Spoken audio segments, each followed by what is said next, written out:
అందరికీ praise the lord. ప్రభు అయిన యేసుక్రీస్తు నామమున మీకు అందరికీ శుభాలు తెలియజేస్తున్నాను. అందరు బాగున్నారు కదా.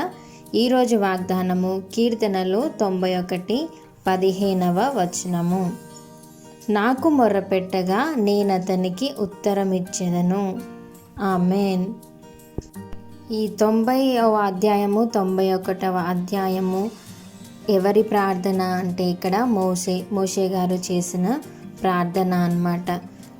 దేవుడు ఈరోజు మనతో కూడా మాట్లాడుతున్నారు. ఏంటంటే మీరు దేని గురించి అయితే దేవునికి మొర్ర పెడుతున్నారో దేవుడు మనకి ఉత్తరం ఇచ్చే దేవుడుగా, మనకంత సమీపంగా దేవుడు ఉన్నాడని చెప్పి ఈరోజు మనతో వాగ్దానం చేస్తున్నాడు. మనం ఒకసారి పూర్తి వచనం చదువుకుందామా.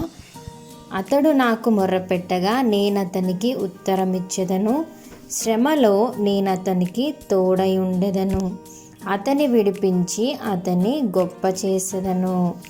ఆమేన్. ఎవరిని విడిపిస్తాడంట శ్రమలో నుంచి?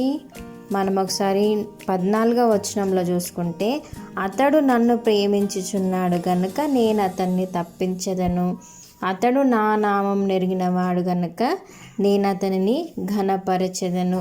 క్లియర్ కట్గా దేవుడు ఇక్కడ మనతో స్పష్టంగా మాట్లాడుతున్నాడు. ఏంటంటే మనం ఒకవేళ ఆయనని ప్రేమిస్తే గనక ఆయన మనల్ని ప్రతి ఒక్క విషయంలో నుంచి, మన బాధలు మన కష్టంలో నుంచి దేవుడు మనల్ని విడిపిస్తా అంటున్నాడు. అదేవిధంగా మనల్ని దేవుడు, మన గొప్ప దేవుడు కదా. మీరున్న పరిస్థితిని మీరు ఎవరికి చెప్పుకుంటున్నారు, ఎవరితో షేర్ చేస్తున్నారు? మీ దుఃఖ పరిస్థితిని, మీ బాధాకరమైన పరిస్థితిని మీ కొలీగ్స్కో, మీ నేబర్స్కో, లేదంటే మీ సిబ్లింగ్స్కో చెప్తున్నట్లయితే వాళ్ళు విని వదిలిపెడతారు.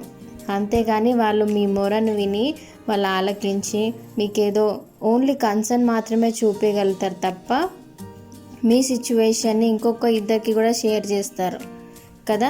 కానీ వీళ్ళు మాత్రం మీ ప్రాబ్లమ్ని సొల్యూషన్ ఇవ్వలేరు కదా. కంప్లీట్ సొల్యూషన్ మీరు చెప్పే వాళ్ళకి వాళ్ళు ఇవ్వలేరు. కానీ ఎప్పుడైతే మీరు దేవుడికి సమీపంగా ఉండి ఆయనను ప్రేమిస్తూ మీ బాధల్ని, మీ కన్నీటిని ఎప్పుడైతే దేవుని ఎడల పెడతారో దేవుడు మీకు సమీపంగా ఉండి మీకు ఉత్తరం ఇచ్చే దేవుడుగా ఉన్నాడు కదా. కాబట్టి ఈరోజు మనము ఈ సంవత్సరం 2024లో ఎటువంటి సమస్యలు అయితే మనం ఎదుర్కొన్నామో ఆ సమస్యలు మళ్ళీ మనకి 25లో మనకి ఎదురు కాకుండా ముందుగానే మనము ప్రిపేర్ అయ్యి దేవుడికి మనము సమయాన్ని ఇచ్చి మనకి ఈ సంవత్సరం ఇచ్చిన వాగ్దానాన్ని కొరకు మనం ముందుగానే ఈ ఫస్ట్ మంత్ నుంచే మనం ప్రిపేర్ అయ్యి ఆయన పాద సన్నిధిలో మనం ఉంటే మన ప్రతి పరిస్థితిని కూడా ఆయన సరళం చేసే దేవుడు, మన ప్రతి ప్రార్థనకు కూడా ఉత్తరం ఇచ్చే గొప్ప దేవుడు మనము కలిగి ఉన్నాం కదా. ఈ చిన్న వాగ్దానాన్ని మీరు కూడా క్లెయిమ్ చేసుకోండి. దయచేసి అందరికీ కూడా షేర్ చేయండి. చిన్ని వాగ్దానాన్ని దేవుడు దీవించి ఆశీర్వదించును గాక. మీకు ఎవరికైనా ప్రేయర్ రిక్వెస్ట్ ఉంటే దయచేసి కామెంట్స్లో మెన్షన్ చేయండి. Thank you. God bless you.